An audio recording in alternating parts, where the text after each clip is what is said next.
Salut à tous! Alors je vous propose de retrouver aujourd'hui cette vidéo autour du thème de la fonction exponentielle, mais avec d'autres termes en particulier comme les limites de la fonction exponentielle avec les croissances comparées, puis on finira ensuite par un théorème des valeurs intermédiaires dans le type de question très classique où il faut montrer l'unicité de solution à une équation. Donc, tout ce thème-là va s'installer autour de la classe de première, à part pour le TVI et les limites, mais les études de variation, donc les premières spécialités maths, pourront tout à fait venir comprendre ce que l'on fait ici à la question 2. Puis on aura une manière sans utiliser la notion de continuité pour la question 3 qui nous permettra de nous en sortir et aller jusqu'au bout. Mais de façon beaucoup plus complète et rigoureuse pour faire cet exercice tel qu'il est posé, il faut être passé par la classe de terminale et avoir abordé donc la fonction exponentielle en première, les limites de fonction et les croissances comparées pour l'exponentielle et la continuité. Donc tel qu'il est posé, plutôt au terminal, mais on a dans certaines de nos ressources dont on vous présente les exercices sur notre site, des exercices ainsi pour les premières qui permettent, sans utiliser la continuité, d'arriver quand même à s'en sortir. Donc je vous propose de commencer de suite l'exercice et de voir un petit peu comment se passe ce genre de questions. Donc commençons par la première et les limites en l'infini.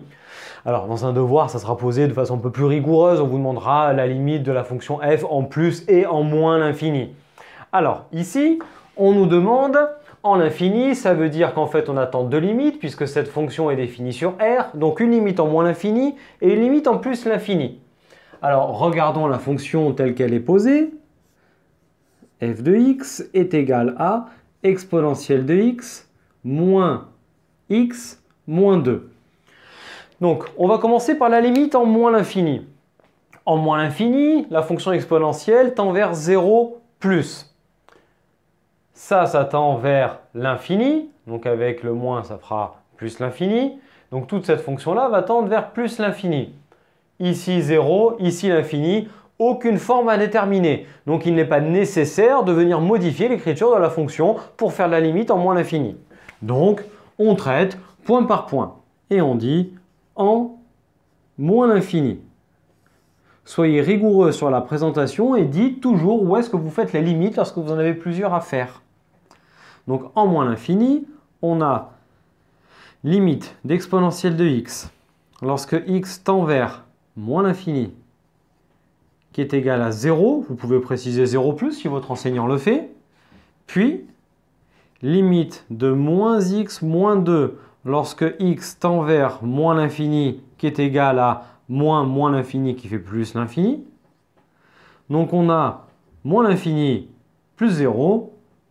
Donc en moins l'infini plus 0 qui fait plus l'infini. Et entre les deux, nous avons une somme puisque j'ai englobé le moins. Donc on dit par somme.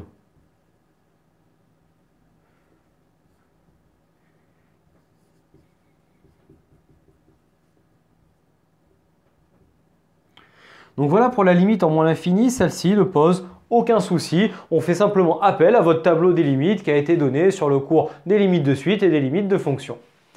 Maintenant, en plus l'infini, avant de regarder une quelconque méthode, regardons si nous avons une forme à déterminer ou pas.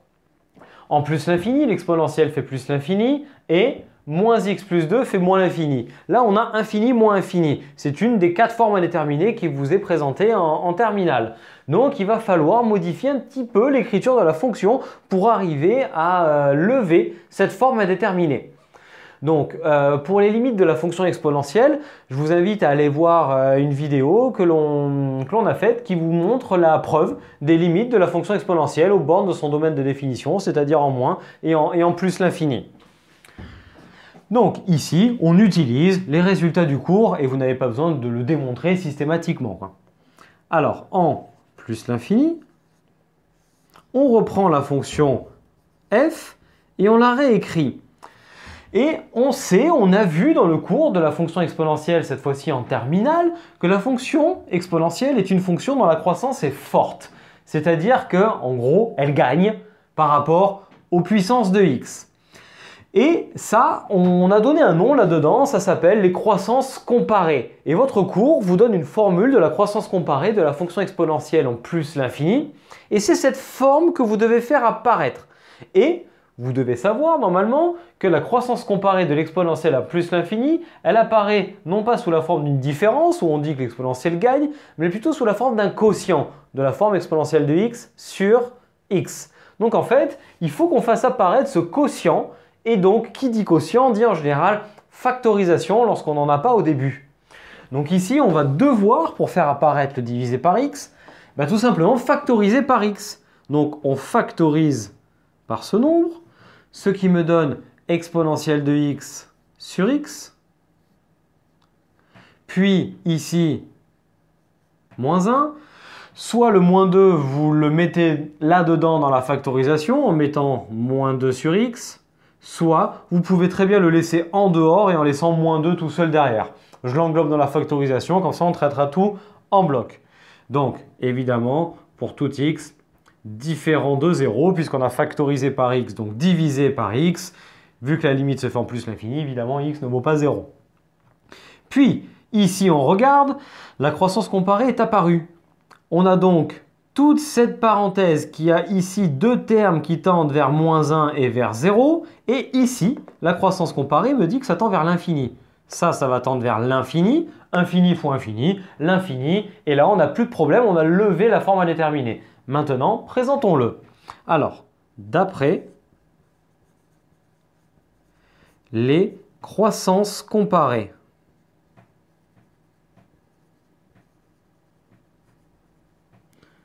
Et vous devez le citer, le marquer, ça.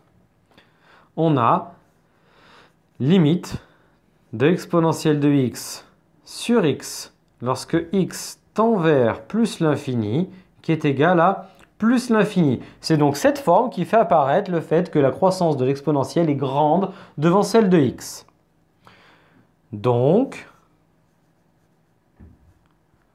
par somme, tout ça, ça va tendre par plus l'infini. Limite de exponentielle de x sur x moins 1 moins 2 sur x est égal à plus l'infini lorsque x tend vers plus l'infini. Pourquoi?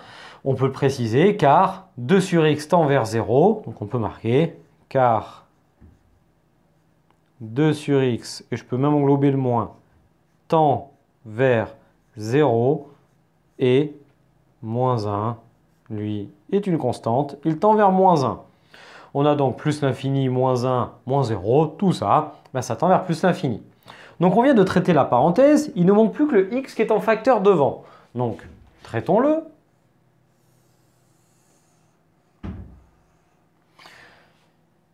Puis, limite de x lorsque x tend vers plus l'infini égale plus l'infini.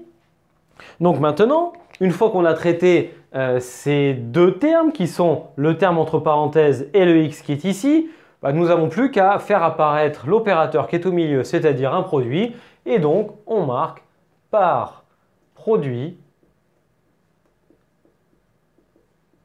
limite de f de x lorsque x tend vers plus l'infini égale plus l'infini.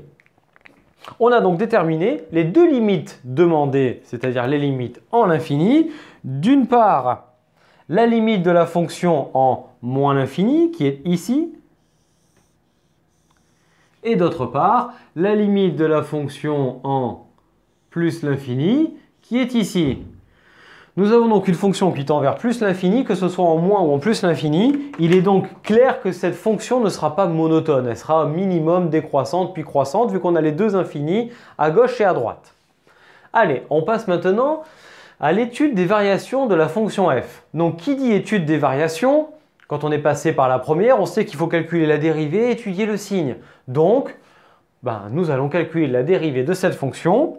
Et je vous propose, quand vous calculez une dérivée, de venir justifier la dérivabilité par de la phrase. La fonction exponentielle, par définition, est une fonction dérivable, puis ça, c'est un polynôme de degré 1, donc dérivable. C'est donc dérivable comme somme de fonctions dérivables. Donc f est dérivable sur R comme somme de fonctions dérivables sur R.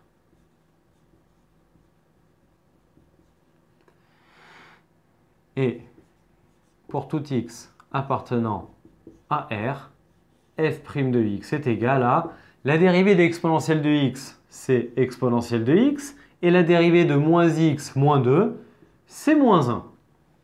On a donc l'expression de la dérivée. Maintenant, on doit étudier son signe. Marquons-le. Signe de f'. Je vous propose de résoudre une inéquation et de ne pas vous contenter de résoudre égal à 0. Résoudre égal à 0 vous dit quand est-ce que vous mettez le 0 dans le tableau. Alors que l'inéquation vous dit non seulement quand est-ce que vous mettez le plus, puisque là c'est la question qu'on pose, quand est-ce que c'est positif, mais également quand est-ce que vous mettez le 0 par le égal qui est en dessous. Donc ce qui me mène à exponentielle de x plus grand que 1. Puis, alors là, si on est en première, a priori, vos professeurs ne vous ont pas amené la fonction logarithme qui se cache en fait derrière la résolution des équations et des inéquations.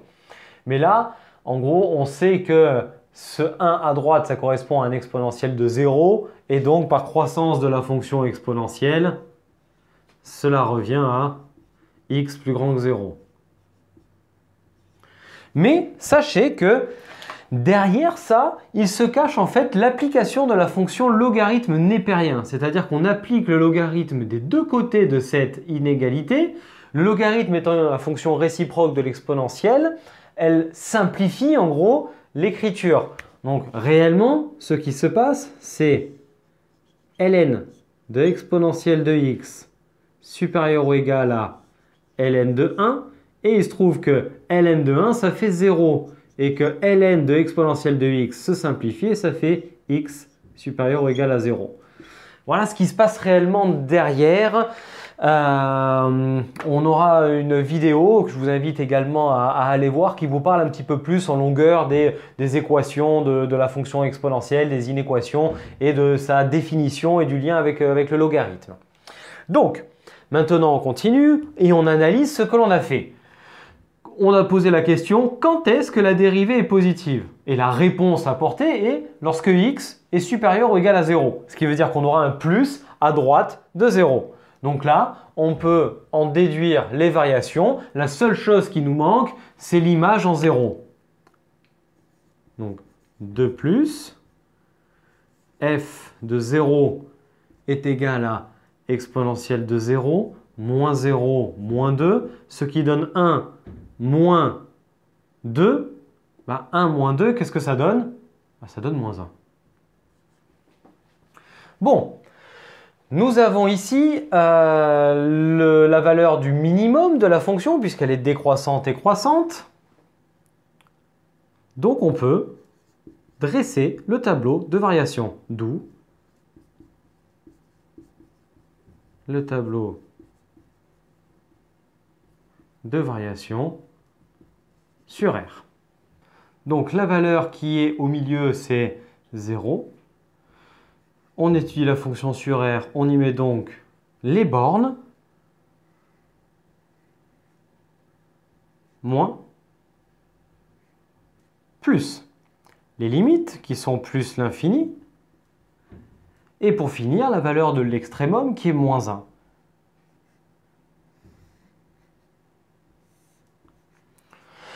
On a donc ici le tableau de variation complet de la fonction qui nous amène une fonction décroissante de moins l'infini à 0, puis croissante de 0 à plus l'infini, avec moins 1 comme extrémum atteint en 0. Donc maintenant, on va passer à la question suivante.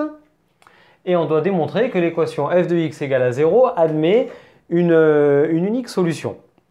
Alors en fait ici, pour être plus précis, on va montrer qu'il existe une unique solution dans 0 plus l'infini, une unique solution dans moins l'infini 0. Donc en fait, on a deux solutions à cette équation, une dans les réels négatifs et une dans les réels positifs.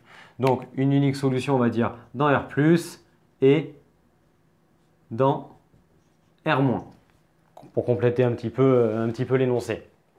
Alors, maintenant, hop, on en vient à cette question-là. Et on va rédiger une fois cette question bien proprement, que ce soit de moins l'infini à 0 ou de 0 à plus l'infini, on dira de même dans l'autre intervalle. C'est exactement la même rédaction. Donc, on va se mettre, admettons, dans l'intervalle moins l'infini 0. Donc, on va dire, donc question numéro 3, dans moins l'infini 0. Qu'est-ce qu'on sait sur cette fonction? On sait que c'est une fonction qui est évidemment définie, qui est dérivable, donc continue. C'est comme ça que vous justifiez la continuité en terminale en disant qu'une fonction est continue. En gros, si elle est dérivable, alors elle est continue. Attention, la réciproque est fausse. Donc déjà, on va amener ça. Dans moins l'infini 0, f est dérivable, donc continue. Ensuite, on va parler de ses variations. On va dire que c'est une fonction qui est strictement décroissante.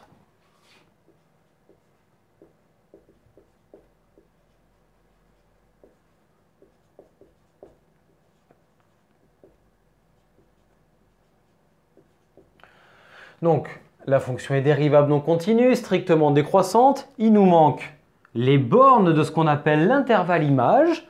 Donc, le minimum moins 1 et elle tend vers plus l'infini en moins l'infini. De plus,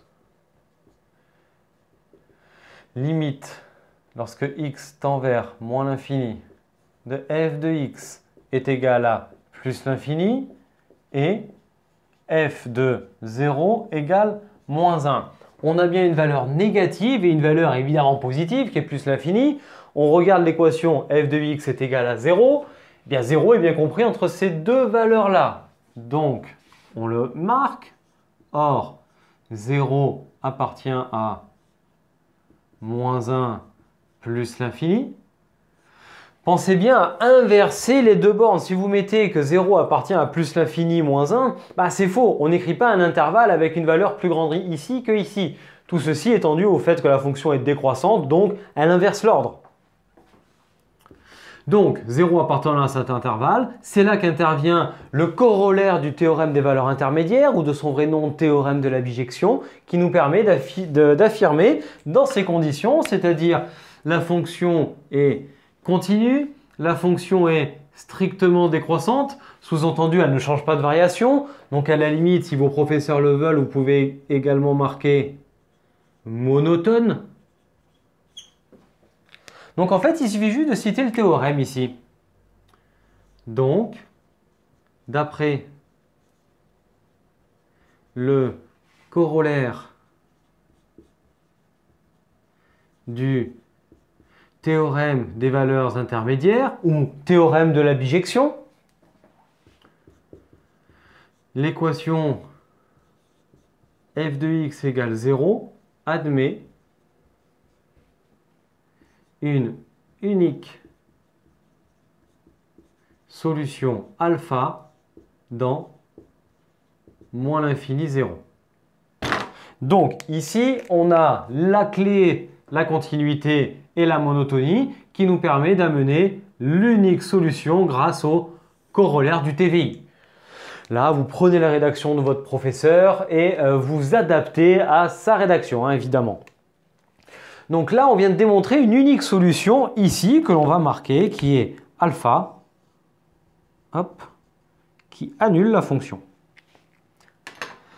De la même façon, on va montrer en faisant une rédaction identique, on ne va pas s'embêter à la refaire en devoir si votre professeur le veut, vous la faites deux fois, mais ici on va nous dire que sur l'intervalle 0 plus l'infini, elle est également croissante et strictement monotone, qu'elle est comprise entre moins 1 et plus l'infini pour l'intervalle image, et donc de la même façon, on a une valeur qu'on va appeler bêta par exemple, telle que f de bêta est égal à 0. Donc, on peut marquer, on montre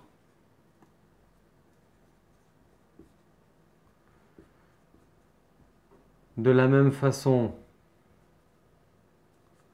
que f de x égale 0 admet une unique solution bêta dans 0 plus l'infini. Toujours d'après le corollaire du théorème des valeurs intermédiaires. Donc finalement, on vient intégrer cette valeur-là, bêta, dans le tableau. Et on a donc une solution ici, donc une unique solution dans moins l'infini 0, une unique solution dans 0 plus l'infini. Donc on a bien montré que l'équation f de x égale à 0 admet une unique solution dans R+, et dans R-. Il nous reste à en déduire le signe de f. Il suffit d'analyser le tableau qui est ici et de voir que de moins l'infini à alpha, la fonction est positive puisqu'elle est décroissante et au-dessus de 0. Ensuite, elle est négative ici entre alpha et bêta, puis elle devient positive à nouveau à partir de bêta puisqu'elle est croissante et au-dessus de 0. Donc là, en gros, on fait une simple phrase de rédaction. Donc pour la question 4, il suffit de dire d'après les questions précédentes,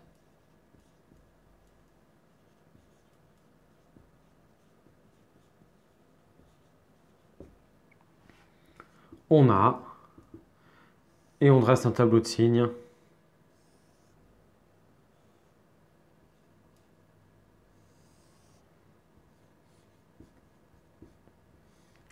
les valeurs qui sont à mettre au milieu sont alpha et bêta.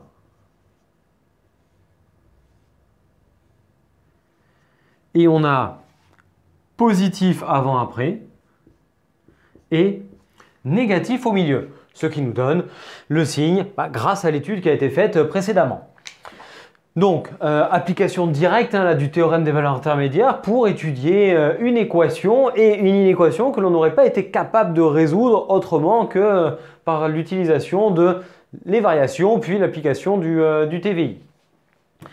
Donc voilà un petit peu le bilan autour de la fonction exponentielle qu'on a amené dans le programme de terminale avec la continuité et les limites.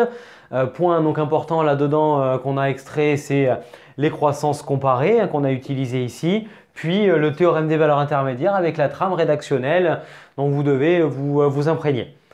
Donc j'espère que vous avez un peu mieux assimilé ce thème, que ça vous a permis de pratiquer cette notion et que cette vidéo vous a plu. Si vous voulez avoir les notifications et être au courant des prochaines vidéos qui arrivent, je vous invite à vous abonner et à activer la cloche sur notre chaîne, à nous suivre sur Internet, sur les réseaux sociaux Facebook et Instagram. Et d'ici à notre prochaine vidéo, je vous dis à tous une excellente journée et je vous dis à très bientôt. Allez, ciao tout le monde!